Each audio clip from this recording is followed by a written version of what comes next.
Hi Thirtha, welcome to Fit the Soul. Hi Jessy, thank you so much for having me over.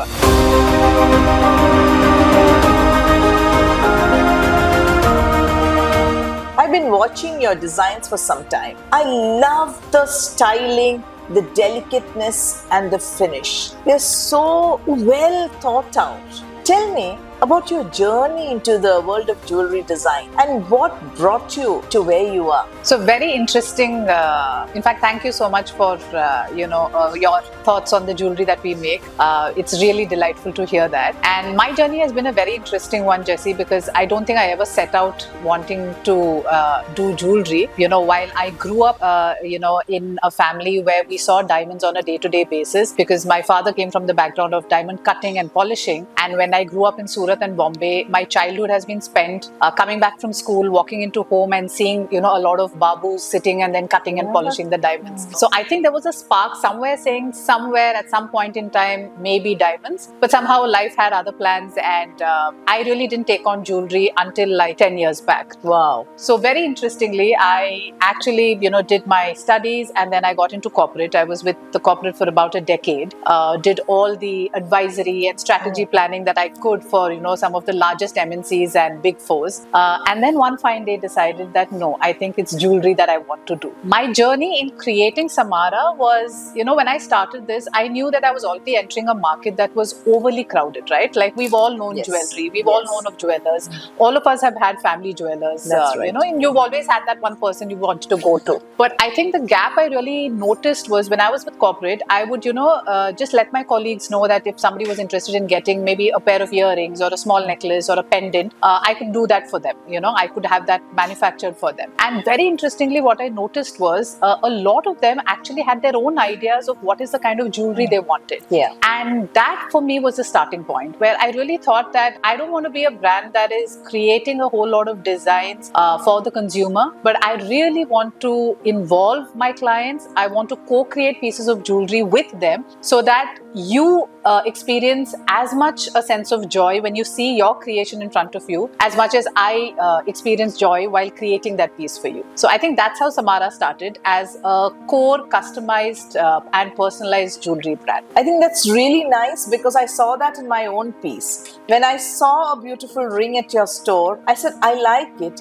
but I want some small changes. Yes. Because that becomes then me. Otherwise, it's a Samaara ring that I'm going to wear. Now, it's a Jessy design created by Samaara and made into a reality. Thirtha, when you say jewelry, what comes to mind? Is it just ornamentation or is there something much deeper in your mind? So jewelry for us, Jessy, has always been an extension of you, right? It's not just an ornament. We love to create pieces that can actually evoke an emotion in you. To give you an example, we've done a whole lot of customized and personalized pieces. We had a granddaughter who wanted her late grandmother's thumb impression on a finger ring. We made that piece. It came out beautifully. There was also an incident where we had a client who came in and she had an heirloom jewelry which was almost 150, 200 years old. She was very, very particular that we don't kind of fiddle too much with the pieces, but at the same time we make something for her that is wearable and that is of use to her. So that for us was a very big step, because for somebody to entrust a brand, a new brand at that point in time, with an heirloom jewelry of 150, 200 years old meant a lot, right? And that's exactly the essence of the brand, that we create jewelry the way you want. We try to evoke the emotion that you would like to feel when you wear that jewelry. I also had a client, very unfortunately, who had lost her husband and wanted us to, many days after, she found the hair of her late husband on his old shirt. Wow. And this was, months later, the incident. And she came to us with those strands of hair, and we were discussing what we could actually do. And we created this beautiful pendant for her with the remains of her late husband. So when we think of all these pieces for Samaara, it is not just jewelry that I make, or it is not just a piece of ornament that we deliver. It is an emotion, and for us it means a lot when we are involved as part of your journey of a celebration, an occasion, or even a memory. So Samaara, very, very simply put, is creating pieces of jewelry just the way you want it. Wow. It almost sounds like you travel the journey with them. Absolutely. Yeah, nice. What you said was very interesting. This working with old heirloom jewelry. Every one of us have it. In fact, the other day I was shifting lockers from one bank to another, and I was showing my daughter all my jewelry, and I said, "This is from my mother, this is from my grandmother," and I was just telling her. And then, there was a nice old pendant. It had pearls. Now the pearls have started wearing out, and I said, "Oh, what can I do with it?" But what you said was very interesting. Customization without changing it too much. Yeah. So tell me more about what customization means to you. That's a really interesting point you made, Jessy, about so many of our jewelry, sitting in lockers or not being used anymore. And that's exactly where Samaara would love to help a lot of our clients. So a typical process with getting a customized or personalized jewelry starts with just taking an appointment with us. So we are largely on appointment basis only. And the reason we are on appointment basis only is because we'd love to give you that time with us, right? We do not want it to be a rushed out process. We really want you to feel and experience the whole beauty of getting your piece made. So it starts as simply as meeting us, spending that time with us, and letting us know what you have in mind. So your requirement could be for a brand new piece of jewelry, let's say a necklace that you want to get done. We could give you options of, what are the stones that we could use, what are the sustainable options there, or you could come to us with your old heirloom jewelry, saying that you want to get something new made in that. Now, for us, the very first step actually begins by understanding what you want from that piece of jewelry. And very interestingly, I'd like to highlight a point here that a lot of times clients who come to us at Samaara are pretty clear in terms of what they want, right? 20 years ago, typically the trend used to be you would walk into stores, see what are the designs, and then pick up something off the shelf. I don't see that any longer being the case. At least a lot of clients that Samaara interacts with are our clients who have some idea, definitely informed on trends, definitely following trends, especially the youngsters. They already know who's wearing what, but they don't want the exact same piece. They want a sense of them in that. Now, that could be either in the form of the jewelry, in the shape of the jewelry, or in the raw materials that is used. So a typical process would start with you meeting us, letting us know what you need. We would love to spend that time to understand in detail, is this what you need? We would help you visualize what your end product could look like. And another additional step that we do is to also take you through the process of your jewelry making, which means that we share pictures, videos, images while and as the jewelry is being actually made. So what that does to you is you not only feel that I had a meeting with Samaara and I told them what I needed and here I have the final product, but you'll actually see the different stages through which your jewelry passes.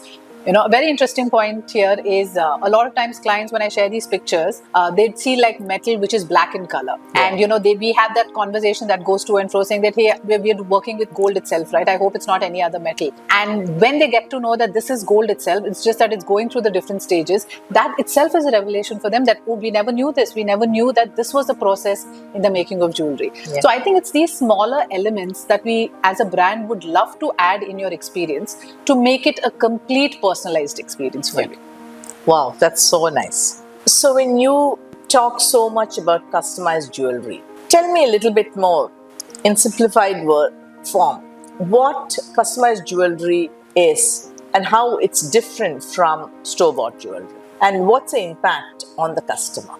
So when you actually walk into a jewelry store, a lot of times I think you'd agree here that jewelry shopping is an event, right? You decide that I want to step out today and I'm taking 2 days off or I'm taking a day off and today I'm going to go buy that jewelry that I've wanted, right? So then you visit store to store. In some places you might find the design that you like, which is great, and then you pick up the piece. But there's also a larger chunk of the clientele that actually is not buying a piece of jewelry up to the 100% satisfaction. The reason being that you could have walked into a store, seen some lovely designs, liked a few pieces as well, but wanted a little bit of change in that.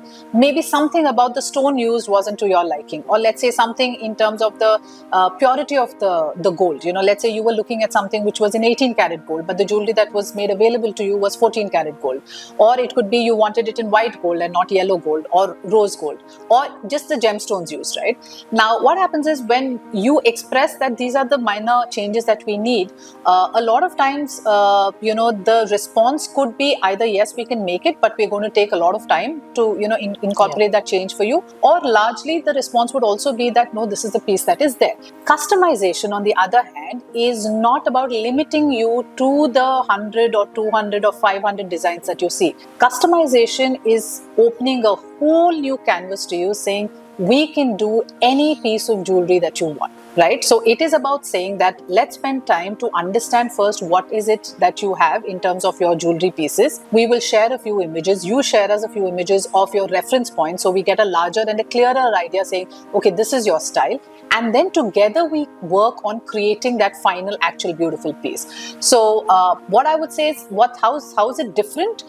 You're in no pressure. Very simply put, you're in no pressure because today you set out to buy jewelry and you have to come back with a piece of jewelry. No, there's absolutely no pressure. There's a lot of time you get. There's a lot of your inputs that we require. So it's not ready jewelry that we have kept saying that, okay, this is what we would like to, sell to you. But we are here to listen, saying, you tell us, what is it that you like, right? So customization in that sense is, like I said, getting the piece of jewelry just the way you wanted it and not limiting yourself or not feeling that pressure saying, I've come out today and I need to pick up something and go. It's about time, it's about patience and actually getting what you want. Yeah, so it's not just going to a grocery store and picking. Absolutely, yes. Yeah, yes. This is interesting because quite often we find something, we like it 80%, and then we see another piece, we like something else there. But if we could have combined a little bit of both, what a beautiful piece that would be. Yes. That's what you have in your mind. And that's what Samaara can do for us, right? Nice. So when you talk about heritage pieces, there are two kinds of heritage pieces. I mean, there are some pendants of my mother, which I wore in my childhood. Obviously, I want to retain it in almost what it is, but I'd like to make it a little bit more reusable to my taste today. The second is, I have a whole lot of bangles, which I was given for my wedding, which first don't go into my arm. And second is, today, they're not my style. So one is working on the heritage pieces. Two is reusing old gold. Tell me a little bit more about how you would do this. So with reuse of heritage gold, Jessy, a lot of times one would notice that a lot of older jewelry, right, like which is passed me down, through generations, your mother, grandmother. Now, a lot of times when clients come to us with their older jewelry, there are two ways in which they want to utilize that jewelry. The usual thought would be, let's melt this and make something else, which is also okay. The other thought that a lot of clients have is, how can we retain some element of that existing piece, but also add some additional elements so that it's more wearable and it's more us in today's times. Yeah. So the good news is we do both, right? So we help you customize your existing pieces without having to touch too much of it. We retain the actual soul of that piece and make it a beautiful piece for you to wear. And the second thing that as a brand that we encourage a lot is to reuse heritage gold. And what I mean by this is, now of course, when we say reuse heritage gold, we are not referring only to jewelry that is passed down, through generations. We also mean, I'm sure, there are a whole lot of earrings that don't have the posts, right? There are those nose pins that you all bought, which you wore for some time and you've just kept it aside. So I always encourage clients to, actually just keep a box and keep putting in those small items that either don't have a post, don't look nice, stones have fallen off, don't fit, all of that, right? And, when that gold is collected, that is what we would love to reuse in creating your new piece of jewelry. Wow. Now, why we want to do that is jewelry as an industry, by the nature of business, is such that, there is mining that is involved at every stage, right? For gold, for your diamonds, for your precious stone and semi-precious stone. So given the nature of business, there's a limited effort one can take in reducing that. But having said that, we do not need to stop ourselves from getting onto the journey of sustainability. And Samaara as a brand, we are extremely particular and keen that we try to adopt practices wherever we can so that we are at least on the journey of sustainability, reuse of heritage gold being one. So I always encourage clients saying that, keep that small box, keep all your, loose, smaller, bigger pieces of jewelry. Let's melt that. We will see what is the purity of that. And instead of a new mining happening to create your gold, let's reuse what you actually have. So to answer your question, the reuse of heritage gold is in two ways. One, where we melt it and make your new piece. And the second is where we create beautiful pieces from your existing heirloom jewelry. Wow, both sound like great options. I have so many earrings where I have the front and don't have the back, or I have the back and I don't have the front. Yeah, I'm sure all of us are the same. So all of us think sustainable to some extent. Some think deeper. So when you talk about gold jewelry, what are the options? for being sustainable and not diving deeper and deeper into the earth and picking out things that are 3 billion years old? I actually consider myself fortunate, Jesse, that Samaara is existing at a time where technology is at its peak, and thanks to technology, we are actually able to utilize that to ensure the path of sustainability, even when it comes to jewelry. So in jewelry, there are a whole lot of options that is there today available versus maybe a few years back. Today, when you talk about the raw materials in making jewelry, so you have your gold, you have your silver, and you have your other metals as well. With metals, so far there is no real alternative that has been made available to say that okay, instead of gold we use this. Maybe it's a matter of another few more years till that discovery comes into play. But with your precious stones, with your precious and semi-precious stones, there's a whole lot of options. To give you an example, with diamonds, we've all grown up hearing diamonds are rare, diamonds are precious, when every third person you met or every second lady who you saw was wearing a diamond. But we still continue to believe that it was extremely rare. Right? It was priced at a point which a lot of times was unaffordable for a whole lot of us, right? And hence you saw that very few of them were, let's say, flaunting their solitaires. All of the rest of us had to probably make do with smaller pieces of diamonds. All of that isn't existing anymore today. And the reason for that is the advent of technology in actually understanding what it takes to create a diamond. So one is nature and the billions of years, as you rightly mentioned, that took to form the piece of jewelry. But what's the key word that one needs to pay attention to here is that the fact that the diamond is formed, right? It is not found, it is formed. So anything that is formed, if we apply enough science to understand what are the different components that go into it, that particular element can be formed. So just to give you a very relatable example, right? Like if you were to see two kids today, let's say two young girls, 10-year-old each, would you be able to look at them and say that, hey, you look like the one who's come through the IVF process and you look like the one who's come through either normal delivery or C-section? You wouldn't, right? And why is that? The reason being that when you look at them both individually, they are exactly the same. There is absolutely no difference in the way they are, the way they speak, the way they behave, or any of that, right? What is different here? The only difference is the process through which their creation has actually happened. Now, that's exactly the same when it comes to raw materials in jewelry, for example, diamonds. So when we talk about lab-grown diamonds or laboratory-grown diamonds, what we're essentially saying is the process of making the diamond is different, but the diamond is no different, right? It's exactly a diamond. It is not an American diamond. It is not a synthetic stone. It is not an artificial stone.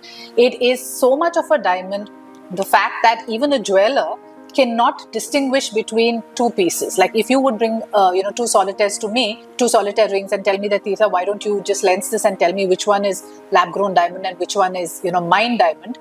I wouldn't be able to tell you that as well, right? The only place that one can distinguish that is through microscopic and scientific instruments. Now, that is what technology has enabled for us today.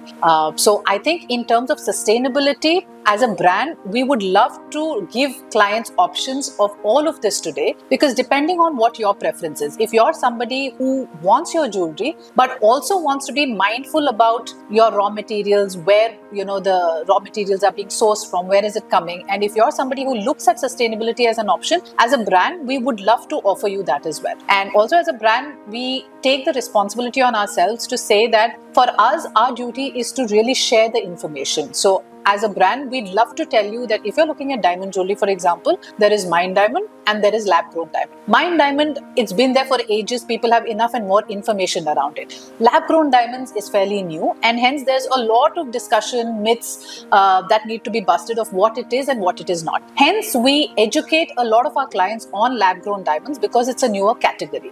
But as an option, there are options of lab-grown diamonds, there are options of lab-grown rubies, emeralds, sapphires, and a whole lot of precious and semi-precious stones. Most of us didn't know this. And your analogy of those two 10-year-old children is awesome. I mean, that really puts it into clear perspective.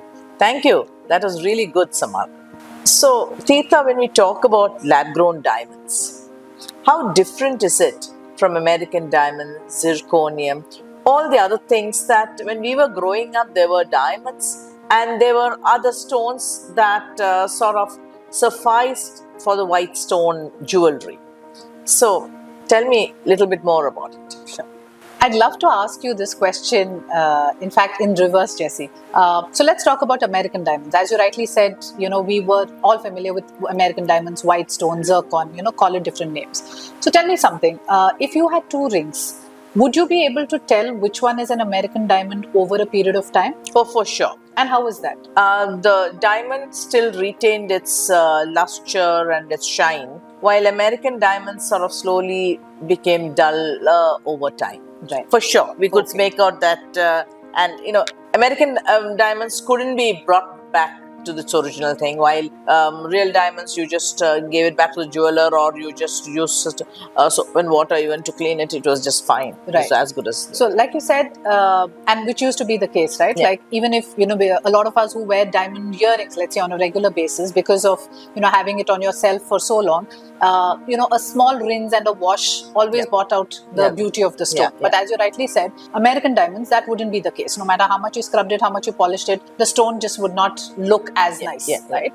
Why do you think that was? Obviously, there was a quality difference. Absolutely, there was a quality difference. And the main reason of difference was American diamond and zircon or white stone was not a diamond, right? So to very simply put this, if diamond is made up of, let's say, 10 elements, American diamonds and zircon did not have these 10 elements in them, right? So how is lab-grown diamond different from them? Lab-grown diamond has exactly the 10 elements that a diamond has, right? So basically what the scientists have done is they have tried to crack the code, saying that over the billions of years that diamond took to form under the Earth's surface, under what temperature did it actually form? Under what humidity did it actually form? Under what were the gases that were surrounding that element of carbon? And all of those elements are now put in a radiator to create a lab-grown diamond. So the key difference between an American diamond, zircon and a lab-grown diamond is American diamond and zircons were never diamonds. They were synthetic stones. A lab-grown diamond is a diamond and hence will display all the properties as that of a diamond. Simply put, if you were to now have two pieces of jewelry, one mined diamond and one lab-grown diamond, a lab-grown diamond jewelry also would exactly shine, retain its luster, retain its color, absolutely everything, just like your mined diamond. And you would not be able to differentiate that. Even with time? Even with time, yes. Okay. Right. And another point to remember here is, like I said, an American diamond and a mined diamond, as a consumer, as a client, you yourself would be able to differentiate. You didn't need to take your pieces to a jeweler to say, can you tell me which is which, right? You cannot do so with lab-grown diamonds. With lab-grown diamonds, you will not be able to distinguish which one is mined and which one is lab-grown. And like I said, even if you were bringing it to a jeweler, unless we use scientific instruments to check which is which, when we use our loupe, even we cannot tell you which is a lab-grown one and which is a mined one. And that's exactly how identical this diamond is, because it is a diamond. Even with the monocle that all the jewelers have? Yes, even with that, unless you've bought a certified piece of solitaire. When you buy a certified piece of solitaire, the number of the certificate is laser inscribed on the stone. And that if we lens, we will be able to tell you. But if I were to give you an example of your smaller pieces of jewelry, which are rings where you use smaller stones, or necklaces or earrings, that we cannot tell by just our jewelry loupe. We have to use scientific instruments. Amazing.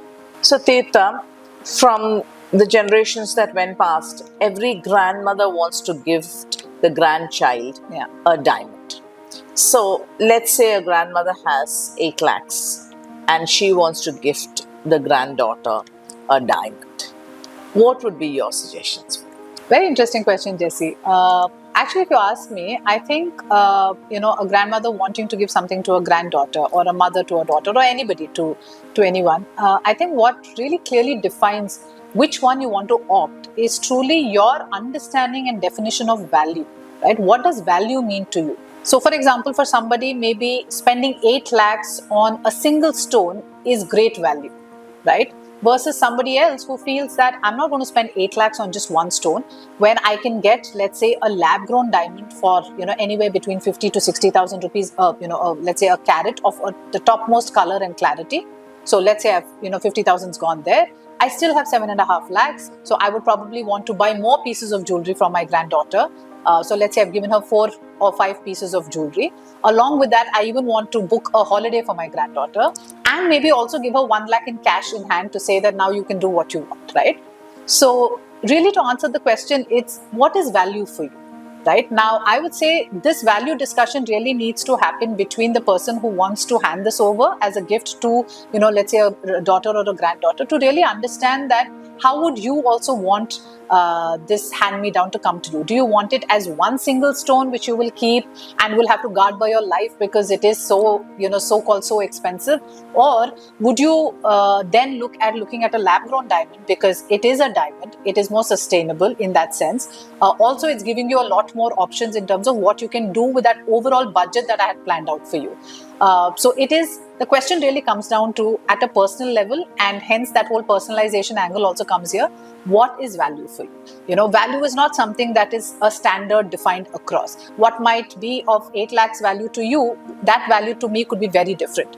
And I can just give a tip saying what I have noticed among a lot of youngsters these days, they are seeking value. Right? They no longer want that single stone that costs a bomb. They want options. They want variety. It's like that hamper. They don't want a single present coming in. They want a beautiful hamper from their parents, grandparents, whoever, where they have multiple things to pick up. From that same budget, they have multiple things to pick up. So I think it all comes down to what you associate value to. That's a very interesting point of view, because when I talk to my daughter also, she said, "Ma, I wouldn't want one stone of that price." Yeah. So as Samaara, you can actually sit with all the 3 generations, talk to them about the different options, and then help them walk the journey. Yes. Nice. Thirtha, we've all been brought up on this resale value thing. That gold is an investment and diamond is an investment. There is resale value. The fact is, most jewelers don't give you much resale value. But tell me, between lab-grown diamonds and mined diamonds, what's difference in resale value? Good one, and a question that I get asked all the time. Even in the workshops that I do, resale is always a question. First things first, resale as a concept is a very Indian concept. Right? Like if you go in the West, there is no concept of resale. The minute you buy your jewelry and you go out, you don't come back and return that piece ever. If you want to sell it or get anything out of that, you have to you will see yourself at a pawn shop, right? Okay. Where they would take your piece of jewelry and give you the value. Now, when we say resale, I want to ask this. So when we say resale, what is the thought that is there in the mind? And correct me if I'm wrong. Could the thought be that if I bought something for, let's say, 10,000 rupees today, when I go after 2 years or when I go after 6 months, that 10,000 should have at least become 11,000. Yeah. That I should, ideally get some value for what I had invested, and somewhere at the back of our mind, we're thinking that value should have increased. Yeah, absolutely. Because if I put the money into mutual funds, it will have increased this much. Yeah. And if I put into gold, it will have increased this much. What about diamonds? Yes. So I think you yourself have answered the question that a lot of times while a lot of clients think about resale value, but think, when was the last time that you walked into a jewelry store, gave your piece of jewelry and said, please give me the cash? Never. Yes. Most of the time it's never. I mean, gold maybe yes. But diamonds almost never. Yes. And you'll be surprised that it's not an isolated case, right? That's pretty much the case. There's a very, very small percentage, maybe 1 to 2% of clients who've actually walked into stores, given their jewelry, diamonds, and actually come back with the cash or a check. Normally what happens is when you walk in, you've exchanged your old piece of jewelry and you have bought a different piece of jewelry. And most of the times, if you would have noticed, you would have bought a higher value piece of jewelry, right? With what you actually give. Or you tell them, use the same stones and create something new for me. Correct. So that's exactly how resale value needs to be looked at. Now, if you ask me, resale when it comes to diamonds has to be looked at with a different lens. Let me give you an example. If you were to look at ruby as a stone, emerald as a stone, and diamond as a stone, let's say you have a necklace which is, all rubies and emeralds, the smaller stones. I'm not talking about the bigger stones. Now, in the smaller stones, let's say you wore that necklace for 5 years. Now you're bored with that design. You want to redo it. Now, when you bring that piece of jewelry to us, in the process that we remove the stones, right? Let's say if there were 600 rubies and emeralds that were used, the chances that we will recover all 600 is not there, right? There would be a certain amount of breakage that would happen on the stones. Yeah. Why does that happen? Because the property of the stone is such that it is much softer than that of a diamond. Whereas a diamond, whenever you bring that piece of jewelry back to us, saying that we want to redesign it, we are able to recover the complete 100% of the stones. At the max, maybe 2 or 3 pieces might break or crack in case, let's say, the karigar has applied too much pressure while trying to take out the piece from jewelry. So the way to look at diamond is, once you put your money into diamond, that diamond lasts forever.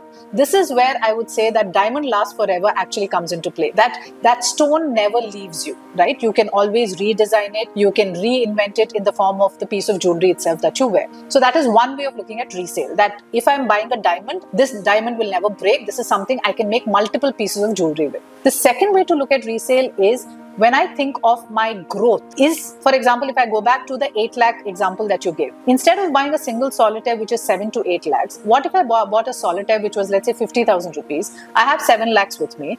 I bought gold for 5 lakhs, and in the other 2 lakhs, I invested in another mutual fund, right? You will notice that within 6 months, irrespective of whether you want to change your jewelry or not, you've already seen the growth, right? So my advice to a lot of my clients is, we need to change the lens in which we have been seeing and viewing resale so far. Also, another interesting point here would be, a lot of clients who've had diamond jewelry, mined diamond jewelry 15, 20 years back, they would see a price increase today. What I mean by that is, something that was of value 20 years back, that diamond value has increased for sure. But very interestingly, gold, as you would see, the price varies every day. Yeah. Today it's something, tomorrow it's up, down. With diamond, it's not the case. With diamond, usually the price correction has happened traditionally either over 10 years or over 7 years. So the point really to ask oneself is, am I going to wait 7 years to see that jump?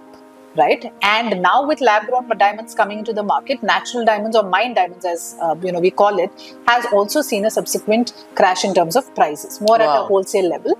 But that has also happened because today there is something else that can give it competition. So Thirtha, let's say I come to you for a ring or a pendant, and I want something customized. What are your timelines? So another myth that I'd like to break here about customization is, customization or so-called designer jewelry takes forever, right? So a lot of times we don't have the time to wait, which is not the case. At Samaara, we create customized pieces of jewelry as quickly as 3 days in terms of a ring, if need be, a simple design, and on an average of about a week to 10 daes. Now, again, if the necklace is a little more elaborate and needs a lot of detailed kind of work, because we do all kinds of jewelry. So we're not doing only diamond. We do jarao work, we do kundan, we do close setting, we do antique jewelry, temple jewelry. So depending on the design of the jewelry, anywhere between a max that we would take is, let's say, about 20 to 25 days, which is a max. Even my tailor takes more than a week to give me a blouse.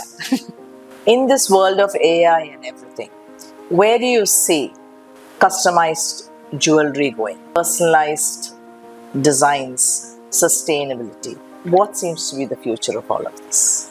I think with AI, like how AI is actually doing magic in all sectors, jewelry is also not left behind. In fact, I would say that it depends on every jeweler, how quickly and how fast we want to actually adapt to it. So at Samaara, we've done a couple of pieces which are purely designed through AI. Wow. Right? And it is so simple because I have clients who are across the globe.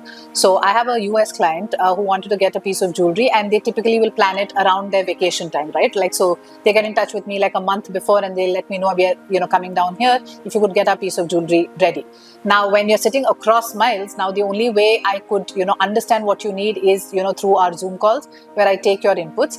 And a good way for you all to see what the options are is AI. So I have done a lot of work with AI where it's so simple, you just put in your input saying that this is, so it's like this, you have to understand from your client what you need and translate that understanding to AI, saying that this is what we're looking at creating. And you will be surprised with the number of options that AI will throw to say that, okay, these are the multiple options. So if you ask me, designing that took 3 days, 2 days, 4 days sometimes, depending on how elaborate the piece was, now takes a couple of seconds and minutes. That for me is great innovation.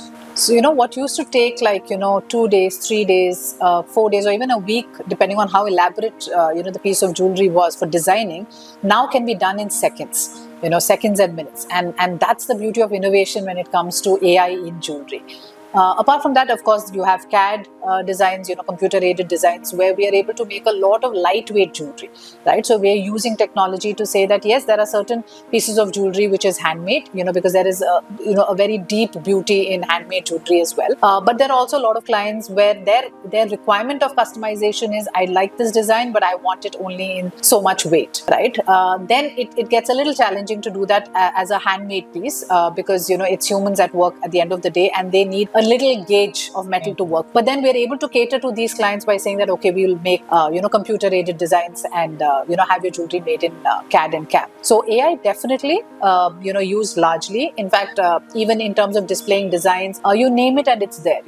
Social media, a lot of AI is being used to actually showcase the jewelry in a better way. The designing of the jewelry, we're using AI. In fact, AI also helps you capture customer responses and feedback, and gives you a sense of aspects that have worked well and haven't worked well.